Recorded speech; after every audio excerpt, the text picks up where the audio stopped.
सलाम अलैकुम। उम्मीद है सब खैरियत से होंगे। मैं ये बताना चाह रहा हूँ आप लोगों को कि कल ही साहिल एक लाइव स्ट्रीम रखा था।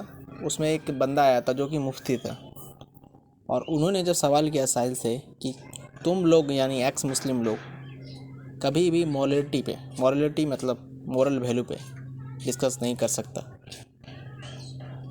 तो उसका रिप्लाई साहिल क्या देता है कि नहीं हम कर नहीं सकते उस पर डिस्कशन। अब आप बताइए कि कोई इंसान खुद मान रहा है कि मेरा पॉलिटी इसका मतलब ख़राब है इस्लाम से, तो फिर इस्लाम पे क्यों चर्चा कर सकता है। खुद वो आदमी बोल रहा है कि हम भिखारी हैं, तो दूसरों को कैसे बोल सकता है कि भिखारी है। तो अरे भाई, तुम खुद अच्छा बनो, उसके बाद दूसरे के बारे में बोलो। तो मैं चलता हूँ, उस वीडियो को दिखाता हूँ। इसमें साहिल खुद इनकार करता है कि हम डिस्कस नहीं कर सकते मोरलिटी पे।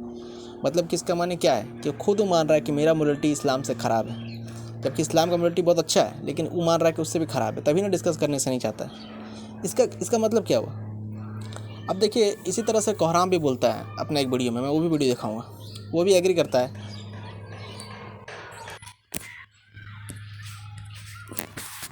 आप इस टॉपिक पर कभी नहीं ये बात कर सकती है कि एक्स मुस्लिम की मोरालिटी क्या होता है। सारी दुनिया की कोई एक्स मुस्लिम सुनो प्लीज प्लीज प्लीज, मैं बता दिया, सारी दुनिया हम नहीं कर सकते। सारी दुनिया की कोई एक्स मुस्लिम ये साबित नहीं करते हैं कि उसका मोरालिटी क्या होता है। ठीक है, अगर सुनो ये कह रहा, मैंने आपकी बात मान ली कि हम एक्स मुस्लिम के मोरलिटी के बारे में डिस्कस नहीं कर सकते। भाई, तुम्हारा जब खुद का मोरलिटी ख़राब है, तुम खराब मोरल वाले आदमी खुद बोल रहे हो एक तरह से, तो दूसरा का मोरलिटी पे तुम सवाल कैसे कर सकते हो। भाई, तुम खुद का भिखारी हो तो दूसरे के बारे में बात कैसे कर सकते हो। भाई, कैसा हो तुम साहिल। और कल साहिल के साथ मेरा चैट हुआ बहुत लंबा कमेंट सेक्शन में, मैं दिखाऊंगा उसको। और ठीक है, उससे पहले अब देखिए, कोहराम भी इस बात को बोलता है कि हम लोग एक्स मुस्लिम हैं। इसलिए एक्स मुस्लिम कि हम एथीज़म का अगर चैनल खोलेंगे ना, तो लोग बोलेगा कि भाई, तो एथीज़म को डिबंक कर देगा कोई भी आके। अगर हम जैसे कि एडम सीकर के बारे में बोलता है, क्रिश्चियन है, वो क्रिश्चियनिटी के चैनल खोलेगा तो उसको लोग डिबंक कर देगा। तो कोई भी अगर हिंदू रहेगा तो हिंदू का चैनल खोलेगा तो उसका डिबंक कर देगा। मतलब ये लोग का कहना है कि भैया हम लोग का कुछ नहीं अपना है। अरे भाई, हम तुमसे पूछ रहे कि तुम्हारा क्या बिलीव है गॉड से रिलेटेड, बिलीव क्या है। तो ये क्या कहेगा, हम लोग एक्स मुस्लिम को बिलीव नहीं होता। भाई, जब इस तरह का सवाल करोगे तो हम भी बोल सकते हैं कि तुम्हारा क्या बिलीव है गॉड से। हम बोलेंगे इंसान बोलने से काम नहीं चलेगा। तुमको बोलना पड़ेगा या तो हम एग्नोस्टिक है, या तो एथियस है, या तो कोई रिलीजन से बिलोंग करते हैं, Hindu, Christian, Buddhist, Jainism, Judaism, कुछ तो बोलना पड़ेगा और दिखाना पड़ेगा कि ये इस्लाम से बेटर है, तभी ना हम मानेंगे कि तुम बढ़िया हो। अगर इस बात को तुम बोलोगे कि हम सच्चा है, और ये कमेंट में हमको बोला कि हम लोग सच्चे रास्ते पे, हम बोले भाई, सच्चा जो है ना, ये रिलेटिव सा फिनोमेना है। रिलेटिव फिनोमेना समझते हैं, ये मैं कमेंट में डिस्कस करूँ। रिलेटिव मतलब होता है ये डिपेंड करता है पर्सन टू पर्सन। कोई चीज़ मेरे लिए सच्चा हो, तुम्हारे लिए वो सच्चा नहीं हो सकता है। मेरे लिए इस्लाम सच्चा हो सकता है, तुम्हारे लिए सच्चा नहीं है। किसी के लिए क्रिश्चियनिटी सच्चा है तो वो मेरे लिए सच्चा नहीं है। ये रिलेटिव सा फिनोमेना है, हर आदमी से वैरी करता है सच्चाई क्या है। तो जब सच्चाई को जानना है ना, तो दो टॉपिक रख लो, एक इस्लाम पे डिबेट कर लो और एक एथियज़म जो तुम्हारा बिलीव है एग्नोस्टिक पे डिबेट कर लो, तो पता चल जाएगा सच्चाई क्या है। वो भी तुम एग्री करो नहीं करो, लोग जान जाएगा। तुम बोल रहे हम सच्चा, हम बोल रहे हम सच्चा है, इसलिए तो सच्चाई वैरी करता है लोगों को पर्सन टू पर्सन। तो कैसे पता करेगा, दो डिबेट रख लो, एक इस्लाम का कोड डॉक्ट्रिन पर और एक एथियज़म का कोड डॉक्ट्रिन पर। और ये डिबेट में मैंने बोला साहिल को कमेंट में, और मैं ये बात फिर चर्चा करूँगा। फिर से पहले देखिए कोहराम क्या बोलता है। फॉर्मर एथिस्ट से जो बहस करे, उसका काफी अच्छा पॉजिटिव कॉम्प्लीमेंट आया उस पर। बहुत लोगों ने और पढ़े लिखे लोगों ने देखकर उस पर कॉम्प्लीमेंट दिया। तो ये बात यार फैल रही है।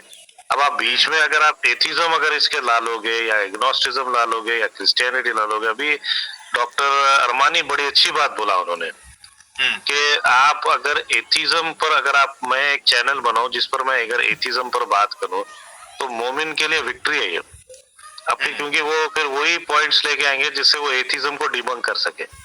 या अगर एडम सीकर क्रिश्चियनिटी पर चैनल बनाएगा तो फिर क्रिश्चियनिटी पर ही बात करेगा वो, फिर मोमिन आके वो बहस करेंगे ना, फिर क्रिश्चियनिटी एक पॉइंट आ जाएगा उनके पास और उसके लूपहोल्स निकालेंगे। बट जब आप एक एक्स मुस्लिम बन के बोलते हो, then they have no other chance, तो फिर उनको स्क्रिप्ट और टेक्स्ट पर ही स्टिक करना पड़ता है। जी, आपने देखा ना, इसमें कोहराम कह रहा है कि इस मोमिन के लिए विक्ट्री अगर हम एथिज्म पर चैनल खोले। अरे भाई, तुम्हारा कोई आइडेंटिटी नहीं है, हम बोलेगा तुमको कौन सा क्या से बिलीव करता है, what is your believe regarding God, तो हम बोलेंगे इंसान। ये कोई जवाब हुआ? तो एक्स मुस्लिम में कोई जवाब नहीं हुआ। एक्स मुस्लिम क्या है? तुम हिंदू एक्स मुस्लिम में क्रिश्चियन हो, बुद्धिस्ट हो, जैनिज्म हो कि एग्नोस्टिक हो कि एथीज्म, कैसे जानेंगे हम?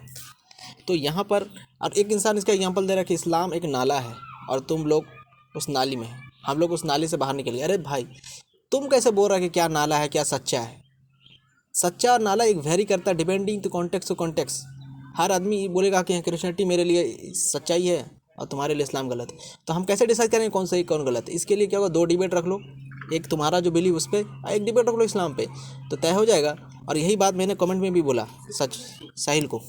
ये सवाल था कि ऐसा रजू अल्लाह अन्हु को बोलता है कि जो माँ थी उनको ये बोलता है साहिल कि हम बोले कि उनका हुजूर सल्लल्लाहु अलैहि वसल्लम को कोई तकलीफ़ नहीं था, मतलब उनसे कोई तकलीफ़ नहीं था ऐसा रजुल अन्हु को, तो तुमको क्या दिक्कत है इसको लेके? तो क्या बोलता है, अल्लाह बहुत जल्दी करता है ख्वाहिश तुम्हारे नबी को पूरा करने में, कुछ इस तरह से बोला। तो मैंने बोला ख्वाहिश पूरा काहे नहीं करेगा? 1 अरब 80 करोड़ मुस्लिम दुनिया में उन्हीं की वजह से आज हुआ है, तो क्यों नहीं ख्वाहिश को पूरा करेगा? तो क्या बोलते हैं, औरतों की ख्वाहिश पर बोला था हजरत आयशा ने जनाब, औरतों की ख्वाहिश था इसीलिए ऐसा बोला था मोहम्मद सल्लल्लाहु अलैहि वसल्लम। तो मैंने उसका अगला क्या रिप्लाई किया, तो बोला कि इसमें क्या गलत है? एक मुस्लिम लड़का है तो दूसरा लड़की का ख्वाहिश तो रहता ही नहीं किसी को भी। तो फिर उसको मैंने आगे जवाब दिया, भाई अगर ऐसा बोल रहे हो तो तुम अगर ये बोलोगे तुम किसी लड़की से प्यार करने लगोगे तो हम क्या बोलेंगे, तुमको छिछोरा है? मैंने यही बोला आगे इसको साहिल को जनाब। तो बोले ऐसे हरकत करोगे तो लड़कीबाज ही कहलाओगे। तो हम बोले कि किस तरह का बात कर रहे हो? प्रॉफेट मोहम्मद के बारे में आगे हम लिखा हुआ है कि वो एक हदीस में कि औरतों से भी ज़्यादा इससे शर्माते थे, वेल गर्ल से भी ज़्यादा शर्माते थे। दूसरी बात, तुम किसी लड़की को लाइक करने लगोगे, पसंद करने लगोगे, मैंने लिखा है, तो हम तुमको बोले तुम छिछोरा है। क्या दिमाग है रे भाई इसका? मतलब कोई किसी से प्यार करे तो छिछोरापन, अजीब तरह का। और ऐसा रजुल ने बस इतना बोला था कि आपके जो भी ख्वाहिश रहते अल्लाह ताला पूरा करते, क्यों नहीं पूरा करेंगे? हर तरह का ख्वाहिश अल्लाह ताला करके पूरा करेंगे, क्यों नहीं पूरा करेंगे? उनकी मर्जी, क्यों नहीं पूरा करें? जो उन्होंने इतना अल्लाह के लिए किया, भूखे रहते थे, एक टाइम दिया, 24 घंटा लगे रहे, रात भर दिन भर नमाज पढ़ते थे, इतनी कुछ किया जो उनका ख्वाहिश क्यों नहीं पूरा करेंगे अल्लाह ताला? फिर बोला कि आ जाओ हम लोग चैनल पे, हम उसको चैनल का डिबेट किए, 2 टॉपिक रख लो, कि इस्लाम का और इस पर। हम बोले कि कॉन्सिस्टेंसी रहो भाई साहिल, अगर तुम सिर्फ यही बात बोलोगे ना कि इस्लाम का अगेंस्ट बोलोगे ना, मैं इस आगे लिखा, तुम अगर सिर्फ इस्लाम का अगेंस्ट बोलोगे तो हम भी ये बात तुम पे लागू कर सकते हैं कि तुम दोनों टॉपिक पाओ। तुम जब अपना टॉपिक से इतना भागते हो तो हम भी बोल सकते हैं इससे बेहतर कि दोनों टॉपिक डिस्कस कर लो, तय हो जाएगा कौन सही रास्ता पे कौन गलत है। तो बोलता है तो बस रोना शुरू कर दिया भाई तुम। तो बोला क्योंकि हम सच्चे हैं, ये बोलता है क्योंकि रोना शुरू कर दिया, क्या इस्लाम को कभी अच्छा साबित नहीं कर सकते हो? हम बोले भाई इस्लाम को ट्रूथनेस जो है ना, सच्चाई, वो डिपेंड करता है आदमी पर, डिपेंड करता है अलग अलग। क्रिश्चियन आदमी बोलेगा हम सच्चे हैं, हिंदू बोलेगा हम सच्चे, बुद्धिस्ट बोलेगा हम सच्चे, इस्लाम बोलेगा हम सच्चे। अरे भाई तो कैसे फैसला होगा? हर कोई अपने आप को सच्चा बोलता है। सच्चाई की जब रिलीजन की बात आती है ना, तो डिपेंड करता है, पर्सन टू पर्सन वैरी करता है। इसीलिए 2 डिबेट रख लो, तय हो जाएगा किसका बात ज़्यादा सच्चा है। यही बात मैंने सच साहिल को कल बोला, बहुत देर तक कल उसका डिस्कशन हुआ। चलिए ठीक है, यहाँ बात मैं ख़त्म करता हूँ।